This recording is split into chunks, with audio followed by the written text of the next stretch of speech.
Tawi kang kaping 3 jawazu takhiril gusli minal janabati lis-shaim. Kuna ngahirkeun adu saking janabah kadoyong kang puasa ila ma ba'da tulu'il fajri ti kamaring barang kang tetep ing dalem sauseuneuna muncul fajar.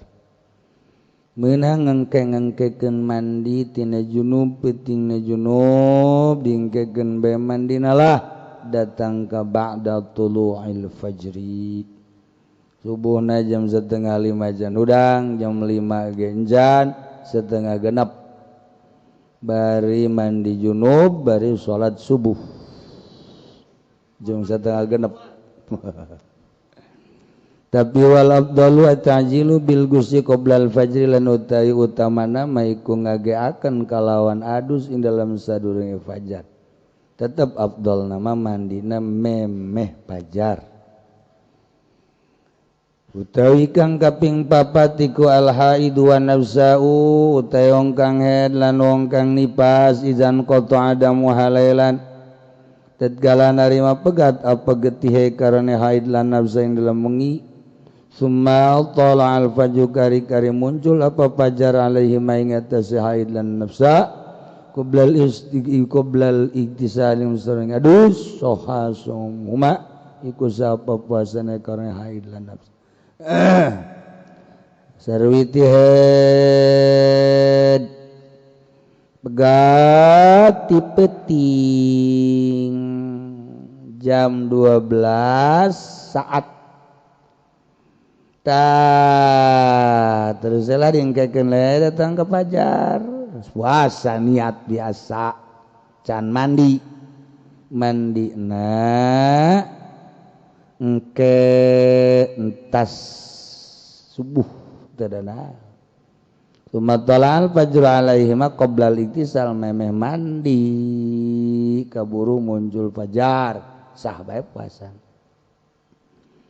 Utai kang kaping 5 iku imtinaul itilam narima kacegahe ngimpi jima alal anbiya'i ngatese pirang-pirang nabi moal aya nu ngimpi jima nabi mah ya anallaha qad asmahum minasyayatin kanazatin Allah ikut teman ngaraksa ya Allahum ngambiya saking pirang-pirang setan nu ngimpi jima makan diulinkeun ku setan. Aya nabi mata ara urang mah ngahaja malah aya wiridan paranti ngimpi jima. Ditulis ku urang.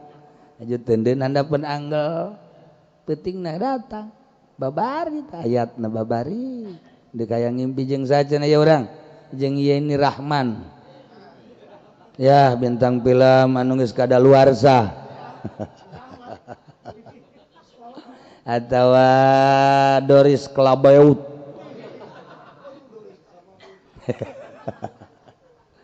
besi penasaran kayak Ti Octavia pasangan Roma Irama ya tulis ke orang Fendi ya Ti Octavia tulis ayatna di dinya zat aja tenden di dia eta zat heesan ke orang gitu wal kebel langsung datang kunti anak